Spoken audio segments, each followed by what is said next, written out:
What's going on, YouTube? Gozy here. Welcome back to the channel. All right, feel like I haven't seen y'all in a while. Been a few weeks actually, since my last upload. But just know we've been busy in the garage. All right, so troubleshooting the limp mode issue with the throttle body. I ended up swapping the throttle body.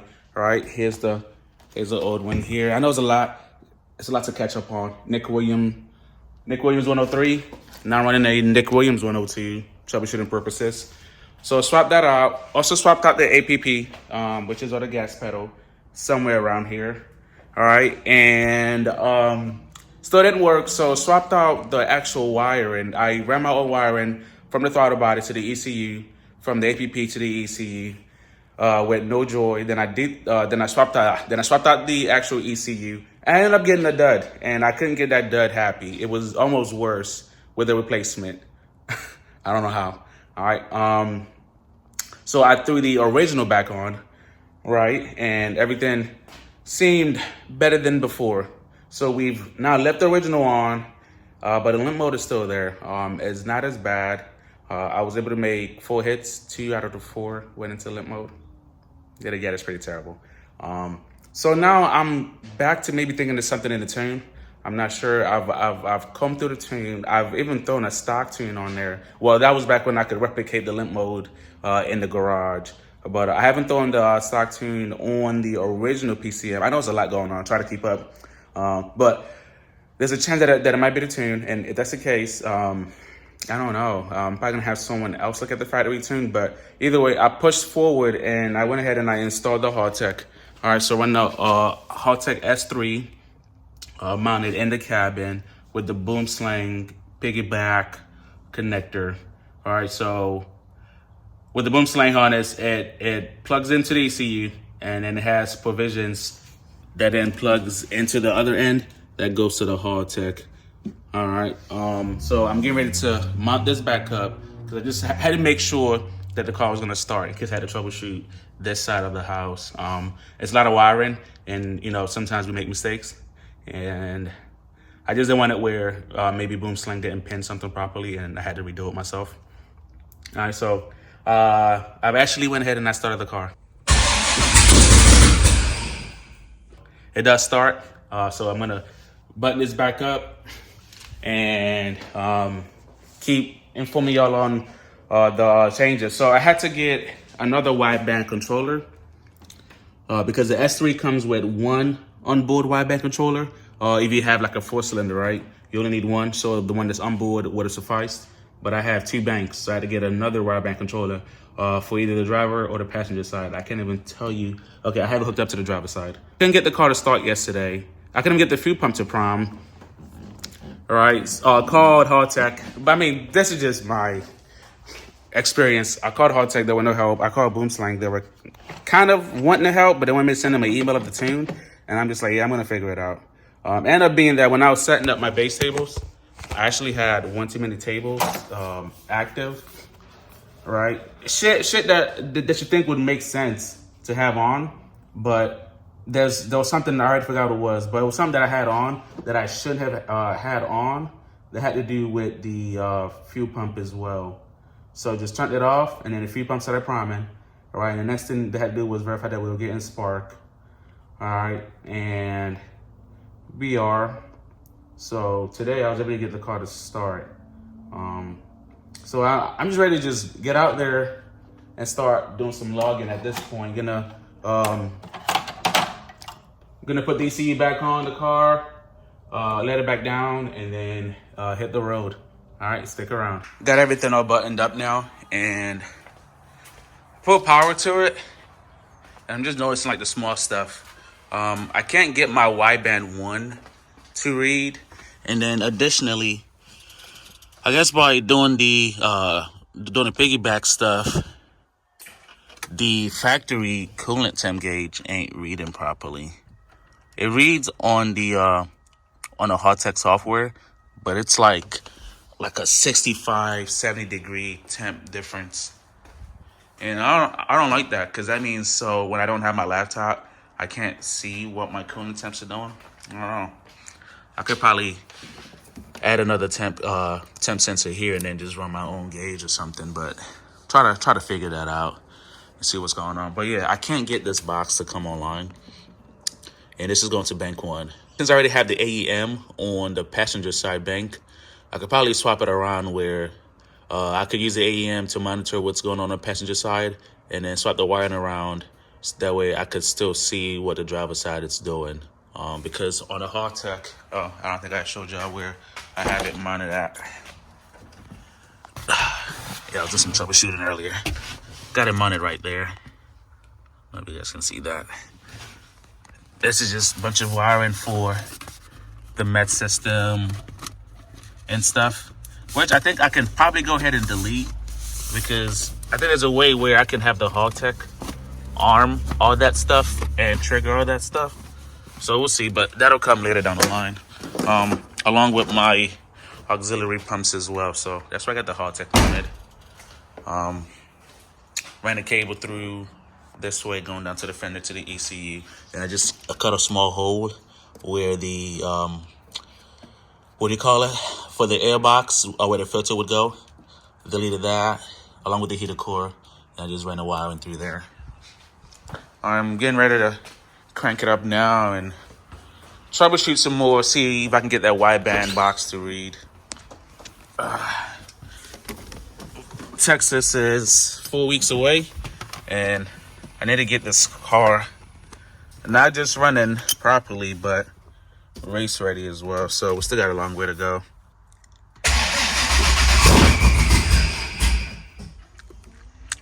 Fun stuff.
My short terms are added 25%.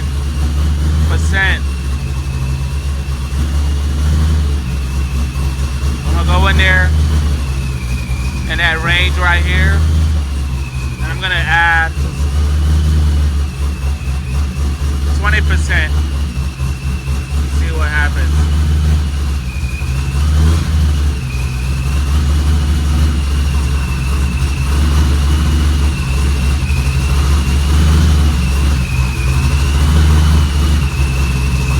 And fast forward, it's been about 2 weeks since I've been behind the camera. I think last time I was recording, we had the car running on the Haltech, got an island, took it out for multiple drives, trying to dial it in, and ran into multiple issues. They were a little bit frustrating. So I couldn't get the throttle body to act right, and that was because the way we did it right, piggybacking off the factory ECU, running the boom sling harness, the factory computer was in charge of the throttle body. And it was pretty much fighting me where I couldn't get the car to idle how I wanted. I couldn't get it to idle right. And then on the other side of that, the wideband module that I got off of Haltech, it was just giving me a bunch of issues. I finally got the firmware to upgrade. It read, at first it was reading about like 3 digits higher, where it's like, okay, one bank would be reading like, 14.7, 15.1.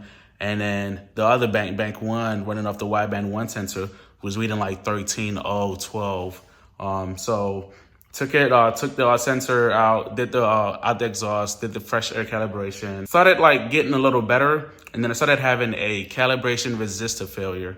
Ended up calling Haltech about that. They transferred me to their Australian guys. And he was pretty much trying to tell me that it was normal.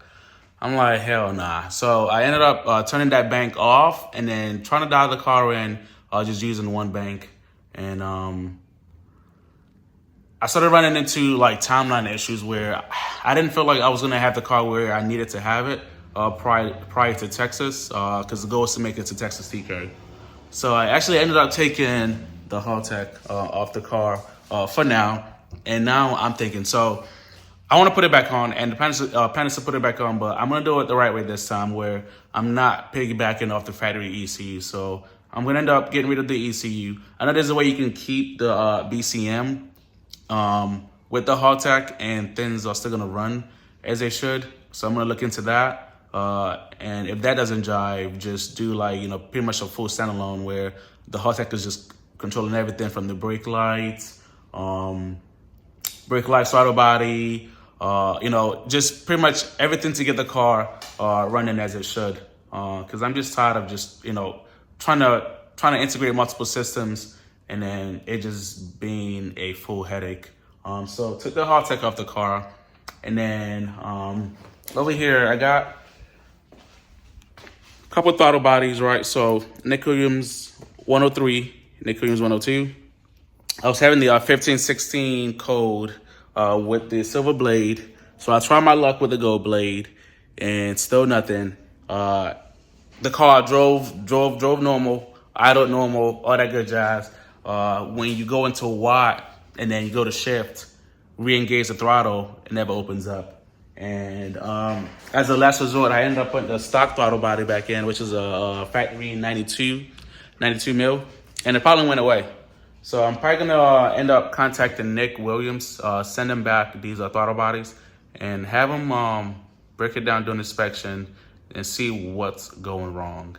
And I mean, the problem got worse over time. And for me, it was just like I hadn't messed with the throttle settings in the tune for like years, so it was getting progressively worse. And like I come through the tune, make sure that I hadn't fat fingered anything. Replaced the wiring going to the throttle body along with the pigtail, the wiring going to the APP along with the pigtail as well. And I mean, I'm sure I covered all of this early in the video. So I thought the ECU, ended up being that the ECU that I got was bad from the get-go. Put the original ECU back on.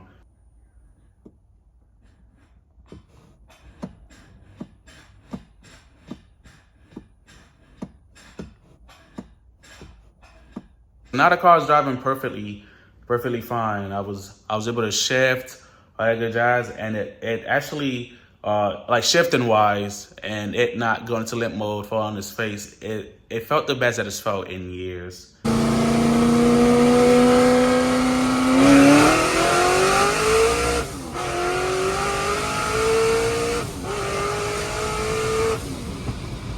So hopefully a new throttle body from Nick Williams. I'm gonna let him know all the issues I was having and see what he recommends, and just take it from there. As far as timeline, I don't know if I'm gonna be able to make it to Texas this year.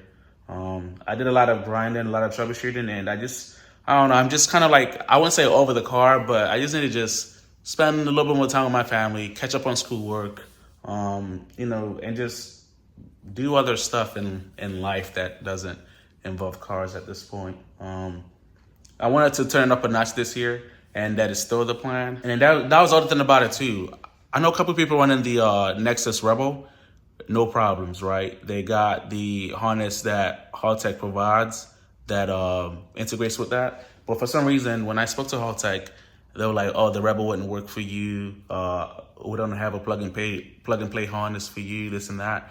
And I don't know. So it's almost feeling like I got spec'd the wrong parts. So I don't know. I already got to pull it off right here. This is the S3. Here's a boom sling harness, right? So if you or anybody want it, it is for sale. I don't plan on putting this back on the car. I think I paid about $15 out the door.